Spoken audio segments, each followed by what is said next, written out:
From the rising of the sun to its going down, the Lord's name is to be praised. Let us open our hearts to his presence and listen for his voice in the stillness of this evening hour. Our evening sacrifice, the shaking, June 2nd. Persecution cleanses the church. Mid toil and tribulation and tumult of her war, she waits the consummation of peace forevermore, till with the vision glorious her longing eyes are blessed, and the great church victorious shall be the church at rest. Persecution cleanses the church. And be not conformed to this world, but be ye transformed by the renewing of your mind, that ye may prove what is that good and acceptable and perfect will of God. Romans 12, verse 2. Prosperity multiplies a mass of professors. Adversity purges them out of the church. The time is not far distant when the test will come to every soul. The mark of the beast will be urged upon us. Those who have step by step yielded to worldly demands and conformed to worldly customs will not find it a hard matter to yield to the powers that be, rather than subject themselves to derision, insult, threatened imprisonment, and death. The contest is between the commandments of God and the commandments of men.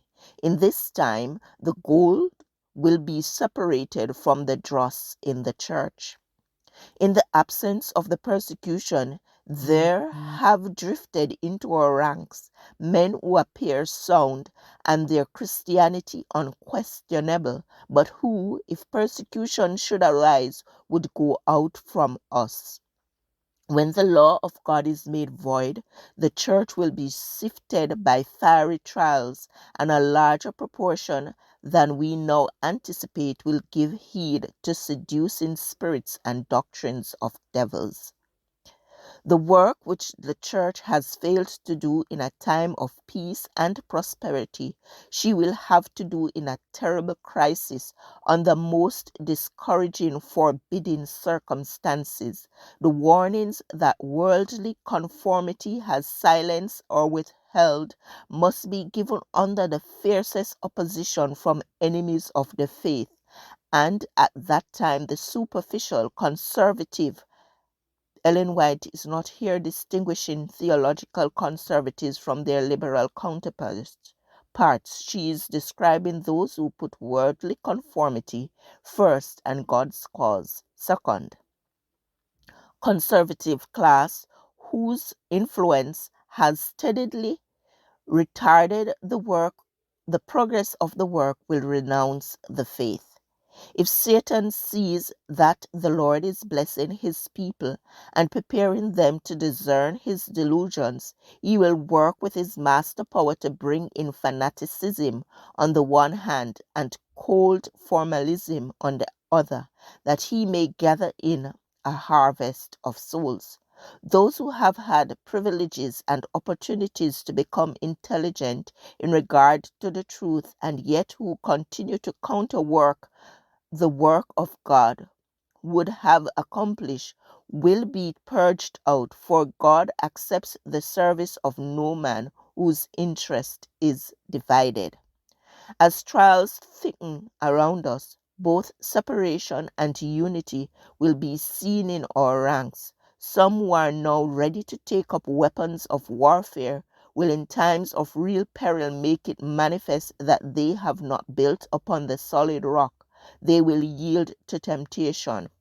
Those who have had great light and precious privileges but have not improved them will, under one pretext or another, go out from us. This passage was taken from Last Day Events, page 173 to 175, or Evening Sacrifice, June 2nd.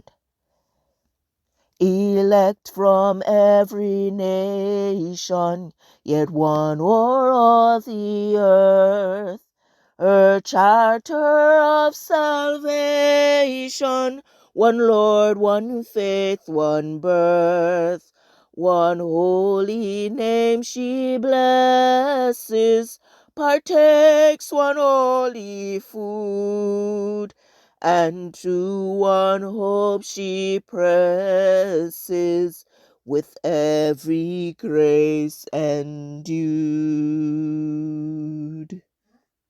I encourage you to connect with God and receive strength to overcome obstacles each day. Thank you for listening. Please join us tomorrow as we offer up our evening sacrifice.